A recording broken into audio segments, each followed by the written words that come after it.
ہیں اس پر بات کیسے آگے بڑھتی ہے؟ اچھا،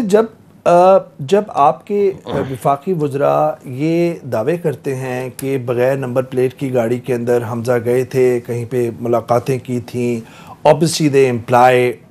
certain quotas، لیکن کیا یہ کوششیں شریف خاندان کے افراد اپنے تئیں یا کسی چینل کو یوز کرتے ہوئے کر رہے ہیں؟ پہلی بات تو یہ ہے کہ پاکستان کی تاریخ میں یہ رہا ہے کہ فوج ایک علیحدہ پاکستان میں پاور سینٹر رہا ہے، سویلین گورنمنٹ ایک علیحدہ پاور سینٹر رہا ہے، جوڈیشری علیحدہ پاور سینٹر رہا ہے۔ ابھی جو سچویشن ہے اس میں فوج اور سویلین حکومت کے درمیان کوئی فرق نہیں ہے، اور جوڈیشری جو ہے وہ انڈیپینڈنٹ کھڑی ہے، وہ حصہ نہیں ہے ٹرائیکا کا۔ لہٰذا ماضی میں یہ ہوتا رہا ہے کہ لوگ گاڑیوں میں جاتے رہے ہیں، کرتے رہے ہیں، اب یہ ممکن نہیں ہے۔ عمران خان جو بات کریں گے اس کو فوج مکمل اس کی سپورٹ کرے گی، فوج جو بات کرے گی اس کو ہم پورا سپورٹ کریں گے، لہٰذا ہمارے میں فرق نہیں ہے۔ اس وقت جو پاور سینٹرز ہیں ان کی سوچ میں فرق نہیں ہے۔ اچھا، یہ جو سول اور ملٹری لیڈرشپ ایک پیج پہ ہے، خوشائن بات بھی ہے، لیکن ساتھ ساتھ میں ایک چیک اینڈ بیلنس کا جو پاکستان کی ایک ہسٹری رہی ہے، اس کے اندر چیک اینڈ بیلنس ہو سکتا ہے کہ جی افغان طالبان سے بات چیت کہاں پہ ہونی چاہیے، کس طرح ہونی چاہیے، انڈیا کے اندر اگر کانگریس جیتتی ہے مئی کے الیکشن کے بعد تو اس سے بات کس طریقے سے ہو سکتی ہے، یہ ساری چیزیں مل کے ڈیسائیڈ ہو رہی ہیں۔ فارن آفس 100% مل کے ڈیسائیڈ ہو رہی ہیں، فوج کا انپٹ ہوتا ہے تمام بڑے فیصلوں میں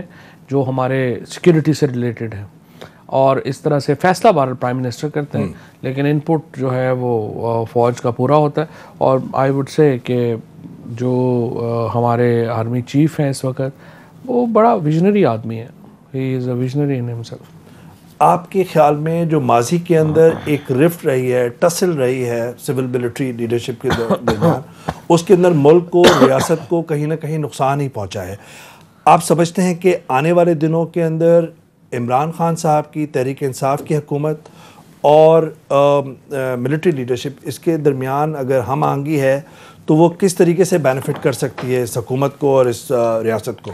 دیکھیے، ایک تو بہت بڑا جو ایک ویژن ہے جس کے اوپر اس وقت کی ملٹری اور سول لیڈرشپ کا اتفاق ہے، وہ یہ ہے کہ ہمیں اپنی ریجن میں معاملات نارملائز کرنا ہے۔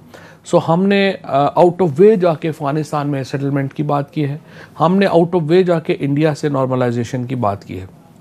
انڈیا میں چونکہ اس وقت الیکشن ہو رہے ہیں، وہاں سے ابھی اتنا اگریسولی اس کو ہم نے نہیں کیا ہے، افغانستان میں ہم نے اگریسولی کیا ہے۔ اور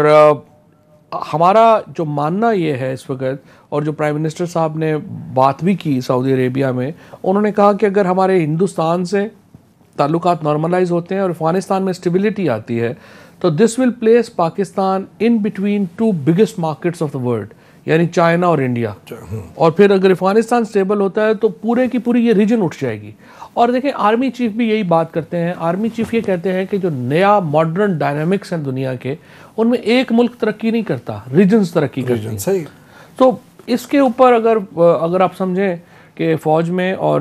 یہاں پہ سویلین لیڈرشپ میں ایک مکمل اتفاق رائے ہے، this it self is such a big thing جو پاکستان میں نہیں ہوتا تھا۔ اچھا سر، جب آپ بات کرتے ہیں، ظاہر بات ہے کہ ریجنل ایک اسٹیبلٹی ہے، ایک پراسپیرٹی اس سے ظاہر بات ہے کہ جنم دیتی ہے، وہ